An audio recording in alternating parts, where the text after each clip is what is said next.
জানেন কি, পৃথিবীতে এমন কিছু বিশাল এবং দৈত্যাকার স্থান রয়েছে যা মহাকাশ থেকে দৃশ্যমান। মহাবিশ্বের নিরিখে পৃথিবী কেবল একটি বিন্দুর মতো। পৃথিবীর সৌন্দর্যের কিছু অংশ মহাকাশে বসেও দেখা যায়। সূর্যের আকর্ষণে তার চারপাশে ঘোরায় এই বিশ্বের কাজ। মানুষের আগ্রহ মানুষকে বিশ্ব ছাড়িয়ে মহাবিশ্বের নানা স্থানে নিয়ে গেছে। পৃথিবীর আনাচে কানাচে ছড়িয়ে আছে নানা বৈচিত্র্যময় আশ্চর্য জিনিস। পৃথিবীতে এমন কিছু বিশাল এবং দৈত্যাকার স্থান রয়েছে যা মহাকাশ থেকেও দেখা যায়। হিমালয়। হিমালয় এশিয়ার অবস্থিত একটি প্রাচীন এবং বিশ্বের বৃহত্তম পর্বতমালা।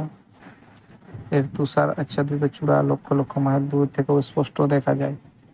মহাকাশ থেকে এর দৃশ্য সত্যি আশ্চর্যজনক। গিজার পিরামিড, মিশর। সামনে থেকে দেখলেও পৃথিবীতে যত অবিশ্বাস্য স্থান দেখা যায়, পিরামিড তার মধ্যে অন্যতম। মিশরের গিজার পিরামিড পৃথিবীর সপ্তম আশ্চর্যের মধ্যে একটি। সারা বিশ্বে লাখ লাখ মানুষ প্রতি বছর এটি দেখতে যান। এই পিরামিড নির্মিত হয়েছিল আজ থেকে প্রায় 4500 বছর আগে। পিরামিডকে মহাকাশ থেকে স্পষ্ট দেখা যায়। আমাজন নদী। আমাজন পৃথিবীর বৃহত্তম নদী। 6400 কিলোমিটার দীর্ঘ এই নদী প্রায় 9টি দেশের মধ্য দিয়ে প্রবাহিত হয়ে গেছে। মহাকাশ থেকেও যদি ক্যামেরায় সম্পূর্ণ জুম করে দেখা হয়, তাহলে নাকি এই নদীটি স্পষ্ট দেখা যায়। আঙ্কর ভাট। উত্তর পশ্চিম কম্বোডিয়াতে অবস্থিত এই আঙ্কর ভাট মন্দির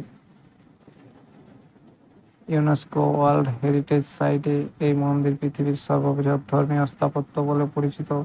এটি হিন্দু এবং বৌদ্ধ ধর্মের মিলনস্থল। এই মন্দিরটি মহাকাশ থেকে দেখা যায়। Great barrier reef, Australia.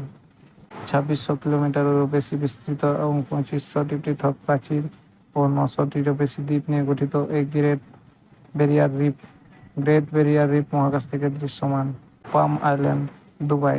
পাম আইল্যান্ড হলো বিশ্বের এক বৃহত্তম কৃত্রিম দ্বীপ। এই কৃত্রিম দ্বীপ আজ দুবাইয়ের অন্যতম পরিচয় হয়ে উঠেছে। 2001 সালে এর নির্মাণ কাজ শুরু হয়। দুবাইতে অবস্থিত বিশ্বের বৃহত্তম প্রকৌশল প্রকল্পটি নাকি মহাকাশ থেকে স্পষ্টভাবে দেখা যায়। গ্র্যান্ড ক্যানিয়ন, মার্কিন যুক্তরাষ্ট্র। কলোরাডো নদীতে অবস্থিত এই গিরিখাতটি, যার দৈর্ঘ্য প্রায় 450 কিলোমিটার। কলোরাডো নদীর এই গিরিখাত অন্যতম শ্রেষ্ঠ প্রাকৃতিক এক আশ্চর্য। মহাকাশ থেকে এই বিশাল গিরিখাতকে দেখতে এক ছিন্ন নদীর মতো লাগে। গঙ্গার বদ্বীপ, ভারত। গঙ্গা পৃথিবীর বৃহত্তম নদী বদ্বীপ। একে সুন্দরবন বা বেঙ্গল ডেল্টাও বলা হয়। এটি বাংলাদেশ এবং ভারতে 350 কিলোমিটার পর্যন্ত বিস্তৃত। এটি সরাসরি দেখা কঠিন, তবে মহাকাশ থেকে এর ছবি স্পষ্টভাবে দেখা যায়।